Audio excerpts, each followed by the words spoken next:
Guys good morning, কেমন আছো তোমরা সবাই? আশা করছি তোমরা সবাই অনেক ভালো আছো। তো গাইজ আজকে আসলে আমি কাটবো চুল। তো আমার যে এই চুলগুলো দেখছো অনেকভাবেই খারাপ হয়ে গেছে, মানে কি বলবো, আমি অনেক দিন থেকেই আমি একটু শরীরটা খারাপ, তার জন্য আমি আমার চুলের একদমই যত্ন নিতে পারছি না, তার জন্য আমার চুলগুলো অনেকভাবে খারাপ হয়ে গেছে। তো আজকে আমি যে চুল কাটবো আমার একদমই মন খারাপ নেই, কারণ চুল কীভাবে তেড়ে মেরে হয়ে গেছে, চুল বাঁধলেও ভালো লাগে না, চুল ছাড়লেও ভালো লাগে না, একদম নিচের চুলগুলো আমার একদম ভীষণভাবে খারাপ হয়ে গেছে।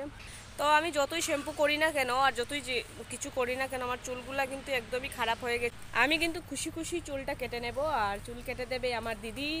চলো দিদিকে বলি দিদির কেমন লাগবে আমার চুল কাটলে। মানে আমি তো আমার চুলগুলো আমি এতটুকু কেটে নেব, জানি না দিদির রিয়াকশনটা কি হবে, কারণ আমাদের ঘরে আমাদের কেউরই এতটুকু চুল নেই, আর আমার ইচ্ছে যে আমি এতটুকু কেটে নেব।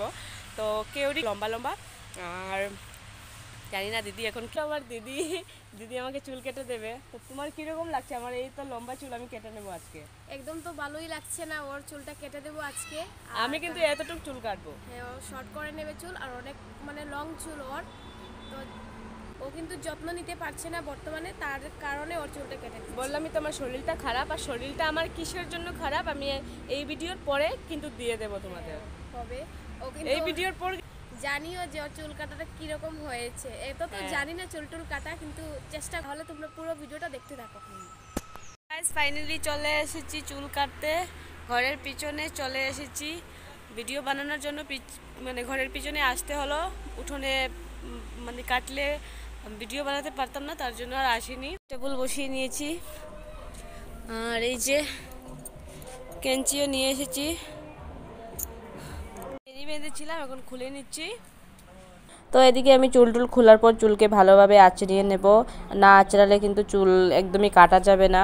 তো এদিকে তোমরা দেখতেই পাচ্ছ কত লম্বা চুল আমার, আর নিচের দিক দেখতেই পাচ্ছ কিভাবে খারাপ হয়েছে।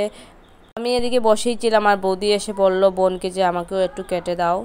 তো আমাদের বৌদির কিন্তু আগে থেকেই শর্ট চুল ছিল, তো এখন একটু গুড়ায় গুড়ায় একটু কেটে নেবে। তো বৌদির চুল কাটার পর আমি আবার বসে পড়লাম, আর দিদি আমার চুলের মধ্যে দিয়ে দিল অল্প অল্প করে জল। তারপর দিদি বলছিল না এখানে না এখানে না, কতটুকু কাটবো আমাকে বলছিল, তো আমি না বলছিলাম। তো এইটুকুই আমি কাটবো। গলা খারাপের জন্য কিন্তু আমি কথা বলতে অনেক প্রবলেম হচ্ছে, তো তোমরা একটু অ্যাডজাস্ট করে নিও। তো ফাইনালি দিদি আমার চুল কাটছিল, আর আমার একদমই খারাপ লাগছিল না যে চুল কাটছে। অন্য কেউ হলে কিন্তু অনেকটা কাঁদতো, কিন্তু আমার কান্নাও আসছিল না, কারণ আমি অনেক দিন থেকে আমার চুলগুলো নিয়ে অনেক মানে কষ্ট হচ্ছিল আমার। আসলে লম্বা চুল থাকলে কিন্তু অনেক যত্ন নিতে লাগে, রাত্রেবেলাও কিন্তু অনেক কিছু করে তারপরে ঘুমোতে হয়, আর আমি এত লম্বা চুল নিয়ে কিন্তু রাত্রেবেলা ঘুমোতে আমার অনেক কষ্ট হতো। তো পিছের চুল হাফ কাটার পর দিদি এসে পড়লো আমার সামনের চুলটা একটু কেটে দেবে বলে, আমিই বলেছিলাম যে একটু আমাকে কেটে দে। তো দিদি সামনের সাইডটা কাটার পর আবার চলে গেল পিছন দিকে কাটতে, তো আমি একটু করে আবার ভিডিও করেছিলাম। তো এদিকে দেখতেই পাচ্ছ আমি অনেকটাই খুশি, আর ফাইনালি দিদি আমার চুলটা কেটে নিল। আমি অনেক ছোট করে নিয়েছি দেখতেই পাচ্ছ। তো যাই হোক আমি অনেকটাই খুশি ছিলাম চুল দেখে। আর যখন মাটিতে গিয়ে চুলগুলো দেখলাম আমার এতগুলো চুল পড়লো, তখন কিন্তু আমার মনটা অল্প অল্প খারাপ হয়েছিল।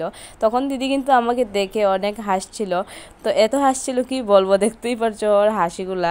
তো এখন কিন্তু এই চুলগুলাকে একটা প্লাস্টিকে ঢুকিয়ে তারপর কলা গাছের নিচে মানে রেখে দেবে। তো তোমরা দেখতেই পেলে যে আমার পার্লারে যেতেই হলো না, আমার দিদি আমাকে পার্লারের মতো একদম সুন্দর করে কেটেই দিল। তো গাইজ আজকের জন্য এই পর্যন্তই।